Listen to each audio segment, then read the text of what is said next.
What happens when the world's most prestigious cycling race meets the flashiest, most polarizing figure in American business? Picture this.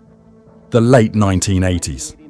America is booming, Wall Street is flying high, and Donald J. Trump is turning everything he touches into gold.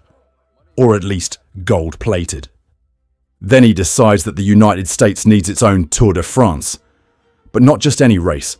A high-octane, headline-grabbing cycling spectacle branded with his own name. This is the story of the Tour de Trump, a short-lived but unforgettable experiment where cycling collided with casinos, Cold War politics, and oversized egos. Welcome to one of the weirdest chapters in cycling history. And trust us, you'll want to stick around for this wild ride. In the 1980s, America was on the cusp of a cycling renaissance. While Europe dominated the sport for decades, the US was just beginning to make waves. And then came Greg LeMond, a young Californian who shocked the world by winning the 1986 Tour de France. But in terms of domestic races, America had little to offer. The Coors Classic and Redzinger Classic had cult followings but lacked international weight. The US needed something big, something bold. Enter Billy Packer, a college basketball broadcaster with a knack for business. Packer, alongside musician and sports producer John Tesh, saw an opportunity to bring a world-class cycling event stateside. They had the vision, but they needed a name. And money. They found both in Donald J. Trump. If you're enjoying this story so far, give us a like, subscribe to the channel, and leave a comment below. It might sound small, but it makes a huge difference for our channel's growth. Donald Trump in the 1980s was larger than life.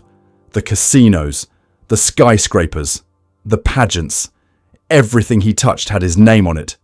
So when he agreed to sponsor the race, he had one non-negotiable demand.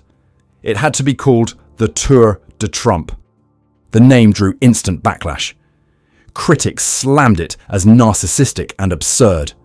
But Trump saw something else. Publicity. He invested nearly $750,000 to launch the race in 1989. The route ran from Albany, New York, to his own Trump Plaza in Atlantic City.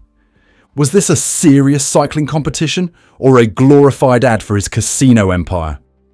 The answer turned out to be both. Despite the glitzy branding, the 1989 Tour de Trump was the real deal. Teams from Europe and beyond showed up. Team Panasonic, PDM, 7-Eleven, even Soviet and East German national squads. That's right, Cold War rivals competed on American soil under Trump banners. For cycling fans, it was surreal.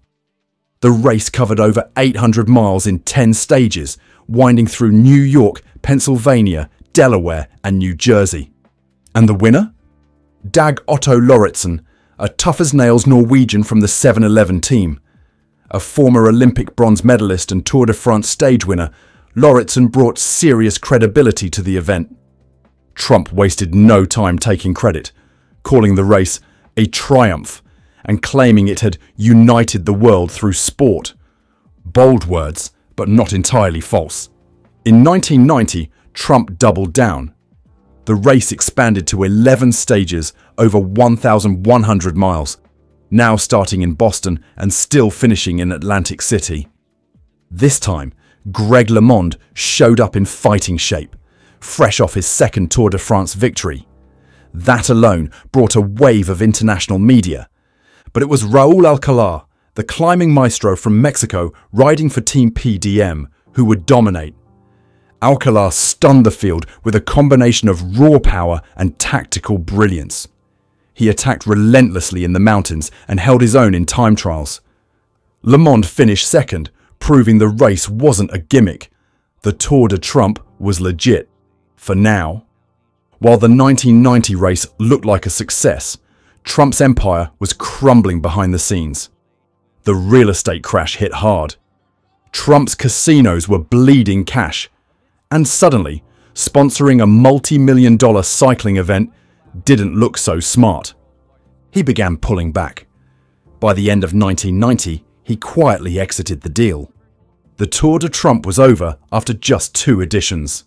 Critics called it inevitable. Cynics called it performance art. But cycling fans? They were disappointed.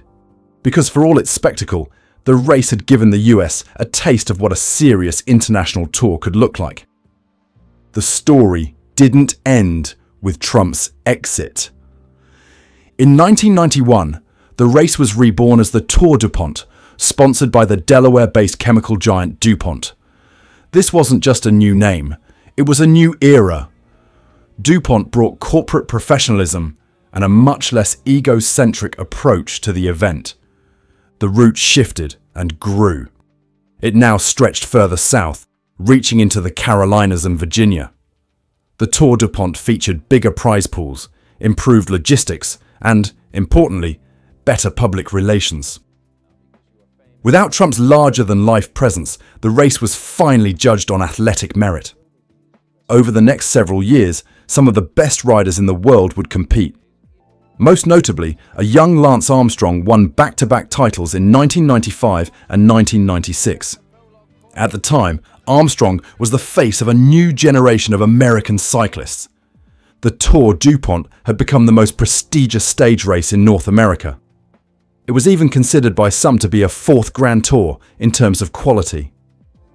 Unfortunately, DuPont pulled out in 1996, and without a major sponsor, the race couldn't sustain itself. Still, its legacy lived on in events like the Tour of California and the USA Pro Cycling Challenge. So what do we make of the Tour de Trump today? On one hand, it's easy to laugh. A cycling race with Trump's name plastered across every banner, every press release, every jersey. It sounds like satire. But underneath the branding was a serious attempt to elevate American cycling to a global level. It brought top-tier European teams to race on US roads. It introduced American audiences to elite competition. And it offered a glimpse at how big cycling could be in the US, if given the right backing. Moreover, the Tour de Trump and Tour DuPont served as stepping stones. They created a template for future races. Without them, we might not have seen the rise of Lance Armstrong or the later success of the Tour of California. And let's be honest, the Tour de Trump was pure 1980s excess, but it was also pure entertainment, a mashup of sport, spectacle, and ego. And in cycling, as in life, sometimes that strange cocktail is what makes history. So what do you think? Was the Tour de Trump a ridiculous vanity project? Or a misunderstood stepping stone in American cycling history? Would a race like that work today? Or has the world moved on from that kind of showmanship? Let us know in the comments below. We want to hear your take. And if you enjoyed this dive into one of the strangest races in cycling history, please hit like, subscribe to BikeFlix, and turn on notifications so you don't miss the next twist in the cycling universe.